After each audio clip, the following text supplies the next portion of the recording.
ہم کدھر بھٹک رہے ہیں؟ ہمیں کون بھڑکا رہا ہے؟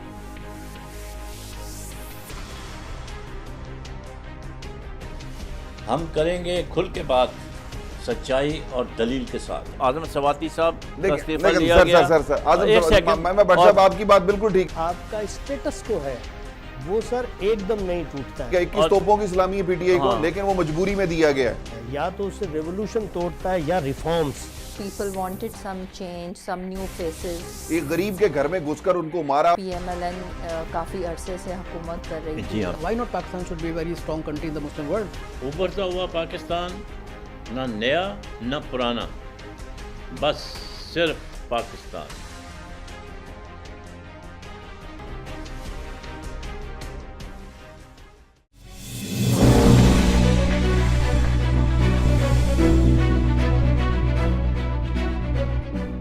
بسم اللہ الرحمن الرحیم۔ میں ہوں آپ کا میزبان Mukhtar Ahmed Butt, TNN T V network پر۔ آپ نے دیکھا ہوگا کہ اس وقت پاکستان میں معاشی بحران ہے اور یہ دن بدن جو ہے یہ بڑھتا جا رہا ہے۔ آج سے 8-9 ماہ پہلے جب PTI کی حکومت آئی، انہوں نے بڑے بلند بھاگ دعوے کیے کہ ہم عوام کو سہولت مہیا کریں گے اور کرپشن کا خاتمہ کریں گے۔ اگر دیکھا جائے تو دونوں باتوں کے اوپر کوئی ایسا خاص عمل درآمد نہیں ہو سکا، جسے عوام تو ناامید ہو گئے ہیں، اور جو کرپشن کے حوالے سے جو دعوے کیے جا رہے تھے کہ لوٹا ہوا مال جو ہے پاکستان میں واپس لائیں گے، میرا خیال ہے اس کی امیدیں معدوم ہوتی جا رہی ہیں۔ آپ نے دیکھا ہوگا کہ PTI کی حکومت زیر اعتاب بھی ہے اور سخت کرٹیسزم ہے اپوزیشن کی جماعتوں کی طرف سے۔ سوشل میڈیا کے اوپر تو کافی ان کی گت بنائی جا رہی ہے کہنا چاہیے، لیکن اس کے پیچھے جو عوامل ہے ان کو اوپر بھی نظر رکھنا ضروری ہے۔ Just to refresh our memories, آپ کو یاد ہوگا کہ جب انہوں نے حکومت سنبھالی ہے اس وقت پاکستان کے اوپر 95.1 بلین کا لون تھا، ڈالرز کا، 95.1 بلین ڈالر۔ سرکولر ڈیٹ جو تھا وہ تقریباً 1.4 ٹریلین تھا، اور ہمارے جو ریزرو تھے وہ $10 بلین تھے۔ میں یہ چھوٹی چھوٹی باتیں، اور آپ کے جو اسٹیٹ انٹرپرائزز ہیں وہ کتنے اربوں روپے جو ہیں اس کے اوپر سالانہ خرچ ہوتے تھے۔ آپ کی اسٹیل مل جو ہے وہ 4 سال سے بند پڑی ہوئی ہے، 70 ملین پر ڈے اس کا خرچ ہے۔ PIA بھی بیٹھی ہوئی تھی، اب اس کو ریوائیو کرنے کی کوشش کی جا رہی ہے۔ اسی طرح کے وعدے جو ہیں PML نے اپنی مینیفیسٹو میں کیے تھے کہ they will turn down the PIA one of the modern airlines of the world, تو اس کا تو بیڑا غرق ہو کے ہو گیا تھا، اب اس کو ریوائیو کرنے کی کوشش کی جا رہی ہے۔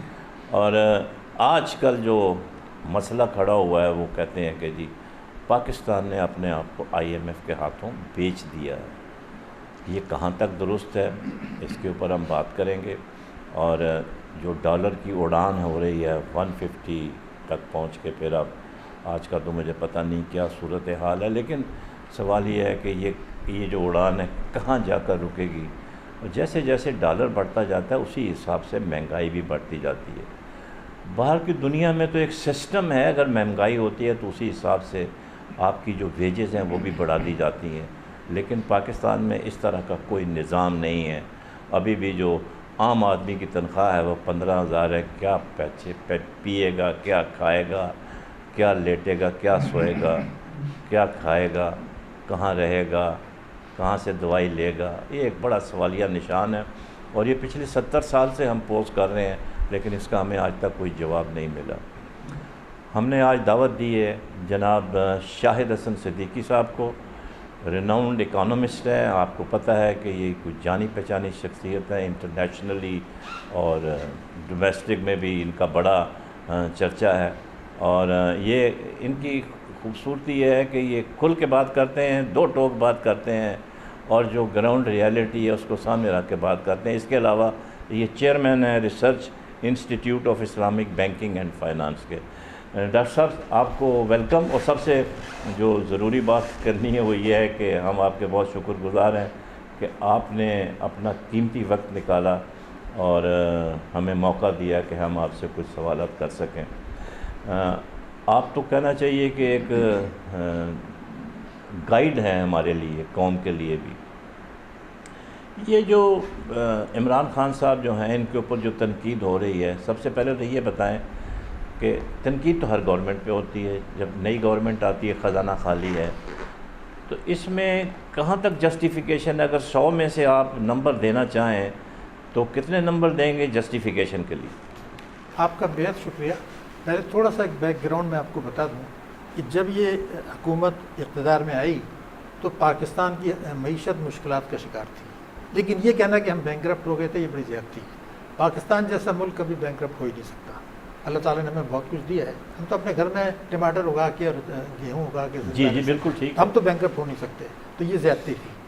دوسری بڑی اہم بات کہ پاکستان تحریک انصاف کا جو منشور تھا آپ نے ذکر کیا اور جو ان کے قوم سے وعدے تھے اس پر اگر 25% بھی عمل کریں تو پاکستان اپنی مشکلات پر قابو پا لیتا اور مہنگائی پر قابو پا لیتا، غربت پر قابو پا لیتا اور عوام میں ایک امید کی کرن. 100% تو نہیں کوئی عمل کرتا لیکن اگر 25% بھی کرتے. دوسری ایک چیز ہے کہ عمل نہ کرنا اور اس سے انحراف کرنا، یہ دو الگ چیزیں ہیں. تو آپ سمجھتے ہیں کہ انٹینشنلی ہوا ہے سارا کچھ، یا ٹیم ان کی بڑی کمزور تھی، یا ان کا کوئی ویژن نہیں تھا، کوئی ڈائریکشن نہیں تھی؟ جی دیکھیے ایسا ہے کہ عمران خان صاحب نے جب آپ کو پارٹی بنائی تھی تو انہوں نے پہلے تو کہا تھا کہ جی ہم جو آدمی کسی بھی پارٹی میں رہ چکا اس کو نہیں لیں گے. پھر اس کے بعد اس میں نرمی کرتے گئے اور آخر میں ہر وہ آدمی چاہے الیکٹیبل اگر وہ ہے، چاہے اس نے قرضے معاف کرائے ہوں، چاہے وہ ٹیکس چور ہو، چاہے اس کے اوپر مقدمے چل رہے ہیں سپریم کورٹ میں، صرف اس کی سپورٹ مل سکتی ہے، اس کو انہوں نے لے لیا. ابھی ان کے کیبنٹ جو ہے وہ چون چون کا مربع ہے. ویسے بھی آپ کو تو پتہ ہی ہے سارا کچھ. تو سوال یہ پیدا ہوتا ہے کہ جب آپ یہ نہیں کر سکتے تھے اور آپ نے یہ بھی کہا تھا کہ میں نیا بلڈ لے کر آؤں گا، یہ نیا بلڈ تو نہیں ہے. جس نے پارٹی چھوڑی آپ نے اس کو اپنے ساتھ لے لیا. تو ان کے انٹرسٹ تو ابھی بھی پرانی پارٹیوں کے ساتھ یقیناً ہوں گے. ان کے انٹرسٹ اسٹیٹس کو کے ساتھ ہیں. یعنی پاکستان میں اگر آپ 93 سے لے لیں جو حکومتیں آئیں، 5 حکومتیں آئیں، ان سب کا ایک ہی تھا محور کہ طاقتور طبقوں کو مراد دیں، ٹیکس چوری کرنے والوں کو مراد دیں، عوام کے اوپر بوجھ ڈالیں، قرضے لیں، اثاثے بیچیں اور وقت گزار لیں. تو یہ 88 سے شروع ہوا IMF کا پروگرام.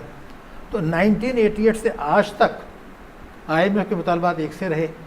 اور آپ کو یہ افسوس کی بات ہوگی کہ اسلامی جمہوریہ پاکستان جوہری قوت، اس کا 30 برسوں کا گروتھ ریٹ جو ہے معیشت کا اوسطاً وہ بنگلہ دیش سے بھی کم ہے، سری لنکا سے بھی کم ہے، بھارت سے تو کم ہے ہی. ہمارے اندر جو صلاحیت ہے اللہ تعالیٰ نے جو کچھ دیا ہے تو ہم تو ان سے آگے ہونا چاہیے تھا. اب جو کچھ ہوا ہے اس حکومت کے دور میں وہی ہوا جو پچھلی 5 حکومتوں نے کیا تھا، اور کوئی تبدیلی کسی چیز میں آئی نہیں. اور جو وعدے تھے جیسے میں نے کہا اس پر عمل کرنے کی کوشش اس لیے نہیں کی کہ وفاقی کابینہ ہی ان کے لیے تیار نہیں ہے. اور میں اب بھی کہہ رہا ہوں کہ جو کچھ انہوں نے وعدے کیے تھے اگر اس پر 25% بھی عمل کریں پاکستان ٹھیک ہو جائے گا. اس کا ثبوت دوں. جی عمران خان صاحب نے کہا تھا جی میں 8000 ارب روپیہ ٹیکس اکٹھا کر کے دکھاؤں گا. ورلڈ بینک کی رپورٹ ہے کہ پاکستان اگر چاہے، وہ تو آپ نے ویسے ہی کہا کہ منشور جو ہوتا ہے وہ تو ووٹ لینے کے لیے نہیں ہوتا ہے. یہ الیکشن انہوں نے یہ بھی تو کہا تھا کہ میں IMF میں جانے سے بہتر ہے میں خودکشی کر لوں گا. ابھی لوگ ڈیمانڈ کر رہے ہیں یہ بات. وہ تو دیکھیں نا وہ سیاسی بات، وہ ٹھیک ہے سیاسی بات ہے، لیکن 8000 لیکن ایسا بیان دینے کی ضرورت بھی نہیں تھی. نہیں میرے خیال سے اس وقت ان کو نہیں کچھ پتا تھا، وہ عوام کو خود خوش کر رہے تھے. لیکن ابھی بھی تو ایسے وعدے کر کے خوش کر رہے ہیں. 1 کروڑ انہوں نے جاب دینی تھی. ٹھیک ہے جی، جب آپ کی انڈسٹری ساری 70% بند پڑی ہوئی ہے تو 1 کروڑ جاب آپ دیں گے کہاں سے جب تک کہ نئی انڈسٹری نہیں لگے گی. تو 12 لاکھ آدمی میرے خیال سے مزید بے روزگار ہوئے ہیں اس حکومت کے دور میں، اور 25 لاکھ آدمی مزید غریب ہوئے جو پہلے غریب نہیں تھے. اس کی وجہ بتا دوں، میں ان وعدوں کی بات کر رہا ہوں جو انہوں نے انتخابات جیتنے کے بعد حلف اٹھانے کے بعد کیے ہیں. وہ پہلے سیاسی تو چھوڑ دیں. انہوں نے یہ کہا تھا کہ میں لوٹی ہوئی دولت لاؤں گا. ابھی آپ نے بھی اس کا ذکر کر دیا. جی بالکل. اب آپ دیکھیے باہر سے لوٹی ہوئی دولت تو چھوڑ دیں، میرا ایک کہنا تھا جو اندر لوٹی ہوئی ہے وہ واپس لے لیں. جی میں اب یہی آپ کا یہی پوائنٹ ہے نا. لیکن پاکستان میں لوگ اس پہ بات کرتے میں شرماتے ہیں کیونکہ اگر اس پر ہاتھ ڈالیں گے تو پیسے مل جائیں گے. میں اب آپ سے عرض کروں کہ ٹیکس ایمنسٹی آ گئی آپ کے سامنے ہے. ہوا یہ تھا کہ جب 2018 کی ٹیکس ایمنسٹی آئی تھی تو FBR نے یہ کہا تھا کہ جن لوگوں نے اس سے فائدہ نہیں اٹھایا ان کی نسلیں بھی روئیں گی، اور FBR کے پاس جو طاقت ہے، قوانین ہے، اس کے تحت ان سے ٹیکس ریکور کرے گا. میں نے حساب لگایا کہ جو انفارمیشن حکومت کے پاس ہیں